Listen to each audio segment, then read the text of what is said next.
کر سکتا ہے کہ جموں کشمیر کے لوگ جمہوریت میں یقین نہیں رکھتے.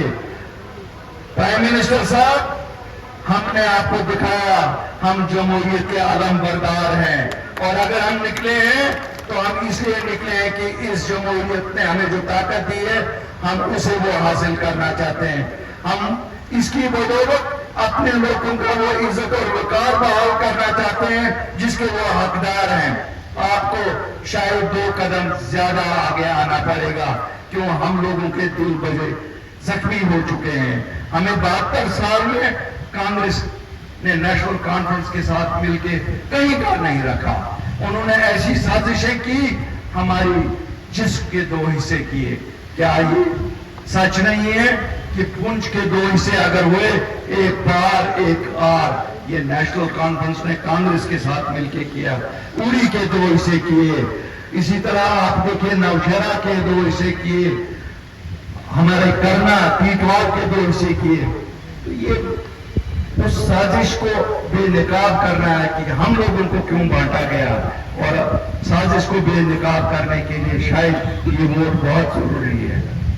بڑے سارے لوگوں کا کہنا ہے کہ صاحب نارتھ پول اور ساؤتھ پول، میں کہتا ہوں جموں کشمیر کو ایک اسٹرانگ وزیر اعظم کی ضرورت ہے. ہمیں شاید اس ملک میں اتنا اسٹرانگ وزیر اعظم چاہیے جو ہمارے 72 سال کے گاؤں بھر دے.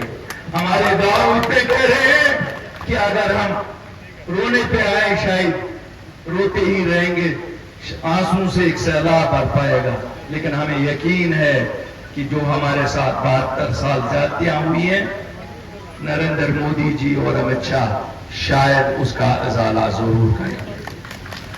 ہمارے نوجوان انتظار کر رہے ہیں کہ ان کی پکڑ دکڑ کم بند ہو جائے گی.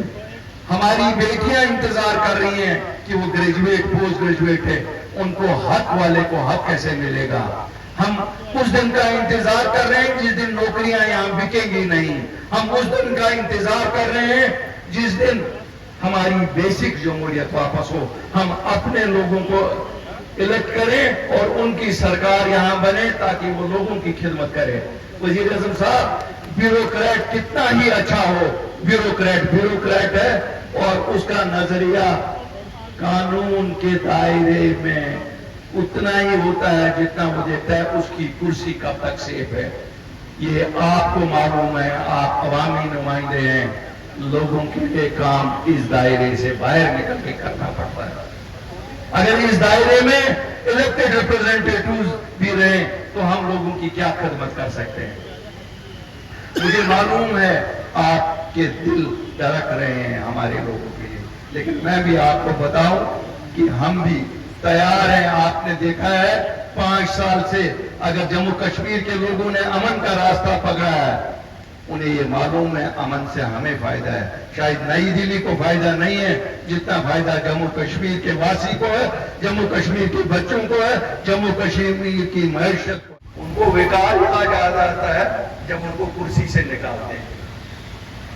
اب ہم تو درخواست ہی کر سکتے ہیں صاحب، ان کو پٹے پہ لکھ کے دے دو دونوں خاندانوں کو کہ جب تک زندہ ہیں یہی لوگ کرسی پہ، ان کو وہ وظیفہ دے دو. کیونکہ کہتے ہیں کہ جب آدر شاہ ظفر کو یہاں ہندوستان سے برما بھیجا گیا، وظیفہ پھر بھی کچھ دیا انگریزوں نے. اسی طرح میں کہتا ہوں اب یہ اقتدار کے لائق رہے نہیں، کیوں انہوں نے لوگوں کا خون چوسا 72 سال. ان کو وظیفہ کچھ دے دو وزیر اعظم صاحب، یہ ان کا وقار بحال ہو جائے گا. ان کا وقار خالی اسی سے بحال ہو جائے گا. باقی جھنڈا تو یہ کوئی نہ کوئی لگائیں گے. ایک تو وہ تو کہتی تھی جھنڈا کوئی نہیں اٹھائے گا.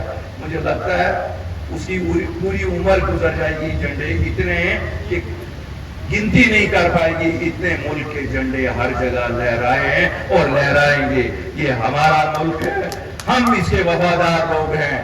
اور کسی کو اگر شک ہے وہ ہم سے قربانی سیکھیں.